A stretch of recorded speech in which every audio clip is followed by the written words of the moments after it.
Hello, hi, and welcome to this video. I'm going to do this video a little bit differently.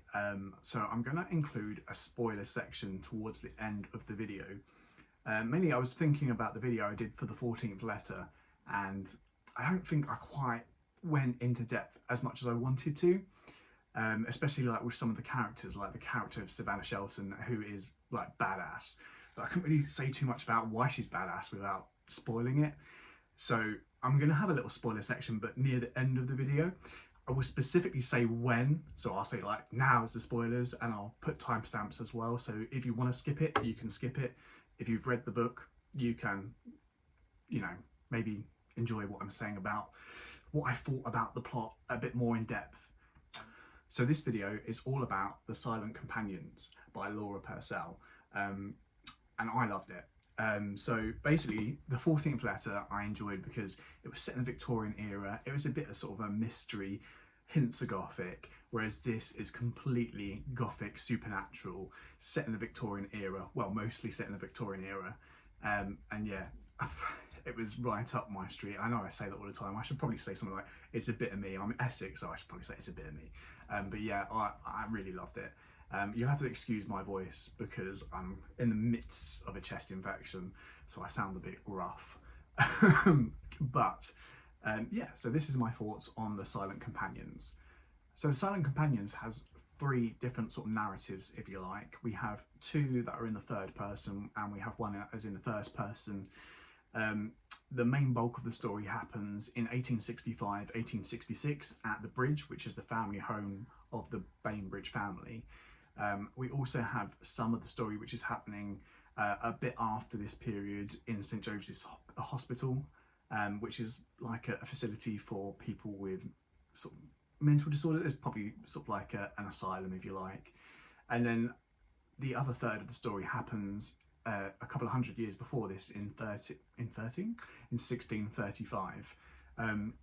And what I find really interesting, so the 1635 is done in the first person, and it's almost like, well, it is, you're reading a journal. So basically in 1865, they find a journal, and then the 1635 is when you're kind of reading what's in the journal. And what's interesting is the 1865 is also like a written account, but written in the third person. And it's clever because the doctor in the St Joseph's Hospital parts, where he's wanting to find out what happened, you have Mrs. Bainbridge writing in the third person, and he makes a note of that, saying like, obviously you're using the third person to detach yourself from what happened because of the trauma that you experienced. So I thought that was a really clever way to do the narrative. So we start off in St Joseph's Hospital, and we have Mrs. Bainbridge here, Elsie Bainbridge, and we can sense something traumatic has happened to her. Not just mentally but physically. She's got burns all over her, she's bandaged up, she can't speak as well because of the trauma she's been through. And we have this doctor who is trying to get her story from her, because he has to write a report because there's going to be an inquest and they need to know what happened at this house, and what Mrs. Bainbridge's role was in what happened, to see if she's guilty of murder or not. So she can't speak, but she can write. So initially she gets a bit of chalk and a board, but the doctor thinks this isn't good. Dr. Shepherd is like, it's not good enough. So he gets her a pencil and a paper against other people's recommendations, saying, well, you probably shouldn't give her that just in case she does anything funny. And then that's when she starts to write her story down about what happened in 1865. So 1865, we have Mrs. Bainbridge, Elsie Bainbridge, who is going to live at the Bainbridge family home, the Bridge, and she's going to live there with her husband's cousin, Sarah. We find out that her husband, Rupert, has just recently died, and she's pregnant with his child. And her brother, Mrs. Bainbridge's brother, Jolyon, is kind of making her live at the Bridge. And we kind of find out a bit later on that's because, she was a working girl. I mean, she worked in a factory, the match factory, with her brother, but they actually owned it because it was their parents' factory. So they were kind of working class, but they owned the factory, so they were a bit sort of higher up than working class, but still probably working class. And anyway, Mr. Bainbridge, Rupert Bainbridge, came as an investor and then met Elsie and they fell in love. He was obviously quite rich, and then they married, and then weeks after they've married, he ends up dead. So Mrs. Bainbridge's brother thinks, well, some people might think this is a bit odd, so he sends them to the bridge to live out of the way of London, away from prying eyes, if you like. So they go up to the bridge to live, Mrs. Bainbridge with this cousin Sarah, and they get there and all is a little bit spooky-ish. We've got these sort of maids who are a bit standoffish, if you like, and then the villagers around who live on, I don't know if they live on the land, like you see in some stories where they're the landlord of the tenants, whatever, but they're sort of not very welcoming either to Elsie and Sarah. And then that's when spooky stuff starts happening. So Elsie starts hearing this sort of like hissing noise, if you like, at night, like this kind of shh, shh. She thinks someone may be soaring, maybe. She also finds like sawdust on the floor as well. So she thinks someone's soaring somewhere. Anyway, she goes to investigate with Sarah at one point. And there's this door to the garret, and I don't know what it is, if anyone can get in there at first, because they say it's locked. Well, I think one of the maids says it's locked. It's been locked since, you know, she could remember. And then when Elsie goes to look at it, it's open. So her and Sarah go in there, and there's dust everywhere. They find these journals, but also this like kind of this wooden cutout. So initially they think it's a person, they get startled by it. And then it's like a portrait, but not with the rest of the scenery. It's just a cutout of the shape of a person, but painted. And they find it a bit spooky, but Sarah kind of really enjoys it. And there's a kind of a similar features to Elsie herself. She thinks it looks like her, but a younger version of her. But she doesn't think too much of it. She thinks it's a bit creepy, but Sarah really wants to have it. I don't know if she wants it in a room or somewhere in the house. So she lets her take it into wherever. Anyway, the story progresses and we see what happens with this wooden silent companion. And then we read the journals as well from 200 years before, from another Bainbridge who was living in the house at that time, and how that story interconnects with the 1865 story, and then how that leads to the events that led to Mrs. Bainbridge ending up at St. Joseph's Hospital. So that's probably as far as I can go without spoiling it, but I really enjoyed it. It's got that sort of, you know, spooky, gothic, Victorian ghost story feel, and like I said with the 14th letter, you could tell it was like a recent release in terms of the language used. Here you can still tell it's a recent publish, but there is more of a nod to Victorian literature or the Victorian era with the language used, especially with the characters in their speech, which I did really enjoy. There was the odd use of the word countenance, and I don't know if it's disagreeable, but there was an agreeable in there. So, you know, I enjoyed that sort of nod to the Victorian era as well. It kind of made it feel a bit more like it was in place with other Victorian ghost stories that I've read, and it was like some of the short stories I read, but just like a longer version. And I really enjoyed the atmosphere it created, and also the story, how it went along, and how these silent companions were incorporated into the whole sort of outcome, what happened at the end, especially the very final few pages. So here's where I will start the spoilers. If you don't want to know what happens in the rest of the book, then skip to the end. But now I'm going to talk about a bit more about what happens in the novel. So they find these journals. Well, there's two of them, but they only manage to take one, and then something happens, they end up leaving the garret, and then the door becomes locked again and they can't get back in there. Anyway, as time goes on, these wooden companions, there's only one at first, but more appear, and they don't know why.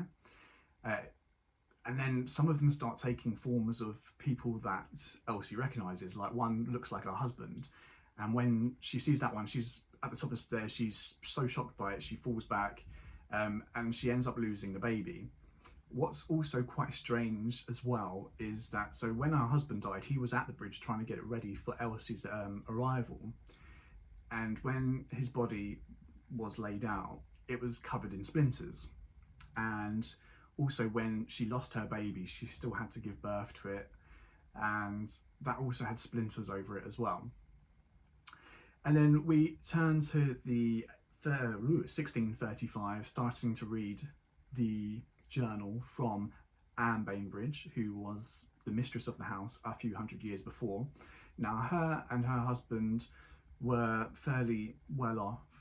The husband was in the king's court at the time, and they were trying to rise themselves up, and he managed to get the king and queen to come and visit them.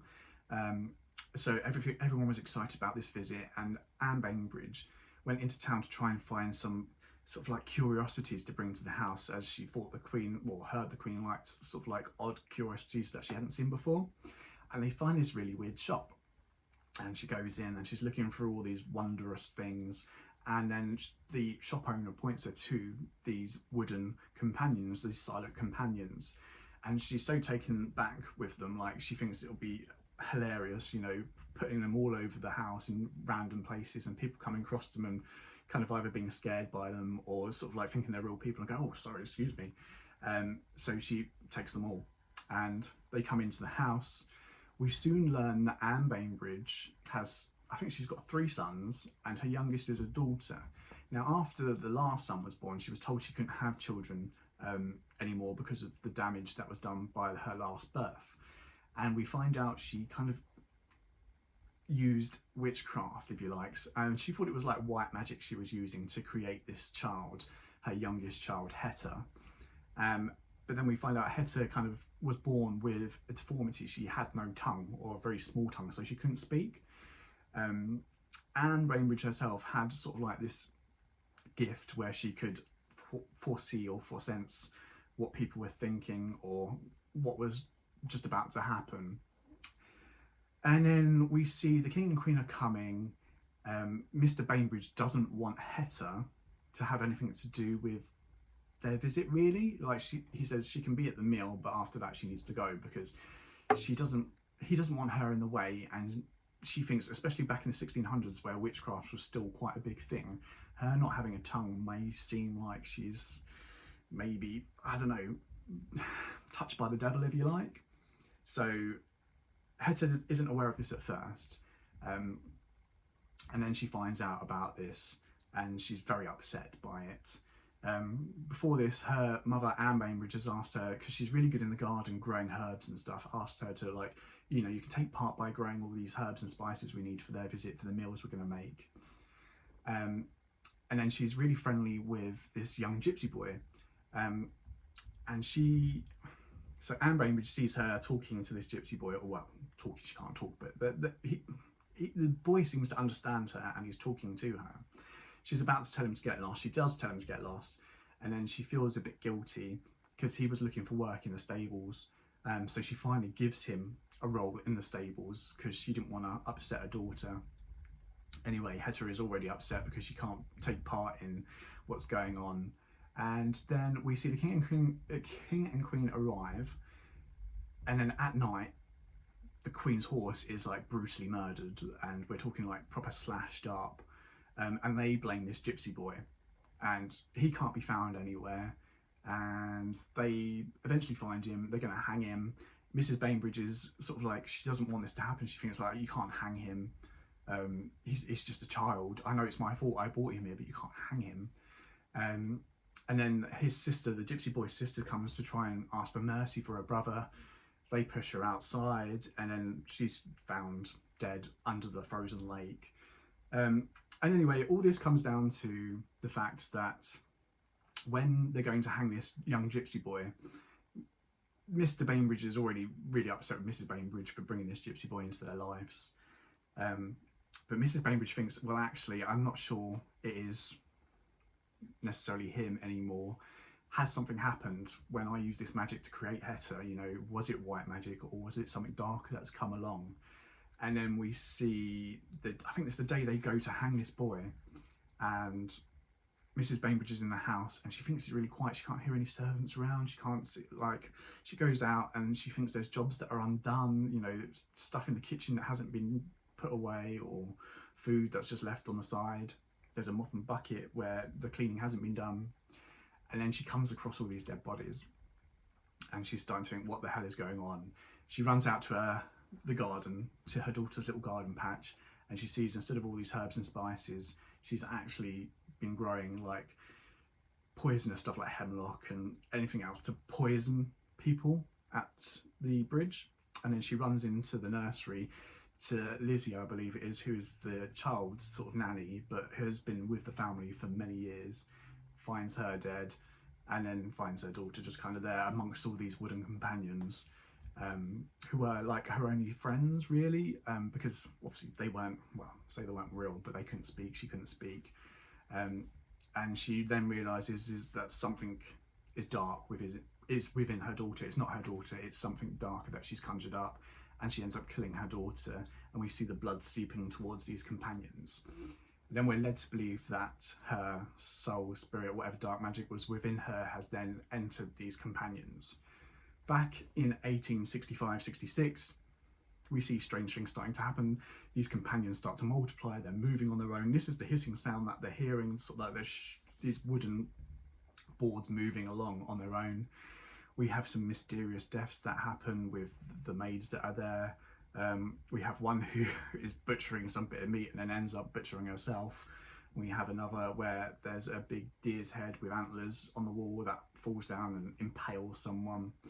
And then we're told that sort of, you know, they're thinking Mrs. Bainbridge Elsie is going mad, or she's kind of going mad but also responsible for stuff which is happening at the bridge. And her brother is kind of like a bit concerned for her sort of like mental well-being and thinks she might be losing it. And we find a bit of backstory about Elsie and Julian's parents, who the mother was, who went a bit mad, and there's a lot of, oh, you know, this sort of thing runs in the family, especially between female and female. We get to the point where Jolyon is going to section Mrs. Bainbridge Elsie. Sarah doesn't want that to happen. And then we get this climax where these companions are kind of taking over. They do come up, they surmise that they think that there's some darkness in these companions. After reading the journals, they think, you know, some darkness has entered them, maybe from Heta, and that they're looking to escape. They want to enter someone else to escape the house because they can't leave the house otherwise. And we get to this climax where Jolyon has locked Elsie in the bedroom waiting for these people from the asylum to come, and then he ends up, well, they hear this cry and a smash, and he's out the window and he's broken his neck and he's dead. And Mrs. Holt, one of the housekeepers, along with Sarah, thinks that Elsie's had something to do with it. Anyway, we then get Elsie, Mrs. Holt and Sarah, they try to bring Jolyon's body back inside, lay it down, because the weather outside is horrendous. And then Mrs. Holt goes off somewhere, and Sarah says that she's going to run and get help from the police or something. And then I think Elsie gives her like some money and stuff and says, you know, if anything happens, take care of yourself. Hours pass and she can hear these companions coming closer, and she's trying to guard her brother's body. But, you know, she then goes looking for Mrs. Holt, finds her swinging, she's dead. And then a fire starts. She manages to escape this fire and she's just laying outside. And yeah, I think she's found eventually by the vicar, but then that's when the story starts from then in the St. Joseph's Hospital, and the doctor's like reading her story of what happened, and he's like, well, I believe some of it, but some of it's fantastical, especially because all the witnesses are dead, and the only one that isn't is Sarah, but we can't find this Sarah, she's just completely disappeared. Mrs. Bainbridge is like, she's internally going crazy because she's like, well, she was there, she's the only one who can vouch for me, but obviously she can't speak, she's writing it all down. And then eventually I think Dr. Shepherd puts a notice out or something in the paper, an advertisement asking for this Sarah to come forward. And I don't know if we're told the time period that she's been in this hospital, but I think near the end it says something like nearly a year or something, that Sarah finally comes forward. And Elsie's obviously elated, she thinks finally someone's going to say this is actually what happened, I'm not guilty, I didn't do anything. And Sarah comes in for this meeting with her and the doctor, and she's very well dressed, and she looks a lot more smart. She's got a different countenance to what she did have. She was a bit sort of clumsy, a bit sort of, you know, she was a really nice character actually, very caring, very sweet, but yeah, a bit ditzy maybe. But she's kind of got this whole new countenance when she arrives at the hospital, and you know, the doctor said, "Why haven't you come forward before this?" And she's like, "Oh, well, you know, I was scared." And then she kind of pins it on Elsie. It's like, well, she did this, you know, I don't know what to tell you, but she was the one who was responsible for all this. Obviously, I was going, what the hell, what's happened? And at that point, as a reader, you're thinking, okay, you've got a number of different stories which could happen now. Was it Sarah all along? Was she a witch herself, because it's in the family line? But right at the end, we see, so there's this mirror in the room where they're having this sort of interview, if you like, and Elsie looks away and she's looking into the mirror, and instead of Sarah's reflection, she sees Hetter's face, which was the original silent companion they saw. It had Hetter's sort of face, which they knew from various portraits that were in the house. And then as the reader, you're not told explicitly, but you are then thinking from what you've read, well, obviously Hetter has escaped from one of the companions and has entered Sarah's body and has escaped the bridge, and that's how it ends. And it's such a weird, like, fantastical ending. You kind of part of me was like, no, you can't end like that, leaving Elsie there, but at the same time it was like, yeah, I enjoy that ending. So that was what happened in the Silent Companions. Yeah, I thought it was brilliant. I'm glad I've got a few other Purcell books on the shelf. It's going to be a while before I read them because I've got other stuff I need to read as well. But I really enjoyed it. It's a fantastic nod to Victorian ghost stories. It's fantastically unique as well in terms of these wooden sort of caricatures that move, that are possessed. I mean, there's probably similar stories out there, but like for me, I've never read anything like that. Where their eyes move and people see their eyes move and they're kind of multiplying, turning up in random places. Even at one point they kind of smash them all up and burn them, and yet they're still there, still multiplying and taking the forms of people they knew as well. It's really clever and unique, and yeah, I loved it. And so that was my thoughts on the Silent Companions. Next up, my next read is The Secrets of Hartwood Hall by Katie Lumsden. At this rate, I mean, we're only on the 7th of April. I'm probably going to finish the 4 books by the end, well, maybe in the next week or two. So I may add a 5th book to this month of historical fiction. If I do, I already know what that book's going to be. It's probably going to be Cuddy by Benjamin Myers. If I get to that stage, we'll see how this goes. But at the moment, I've finished 2 books in 7 days. So I'm hopeful that I may be able to add a 5th. Who knows, even a 6th. And I know some of you could probably read, you know, a book in a few days. For me, reading 2 books in a week is already good going, especially like when I work late shifts and I'm out the house for like 11 hours a day. So yeah, I'm excited to get some more of this reading done. I'm excited for this one as well. It sounds like it's going to be a bit of me as well, sort of Victorian, creepy house, stranger goes into creepy house. I mean, what's not to love? But that's my thoughts. Thanks for watching, and until next time, see ya.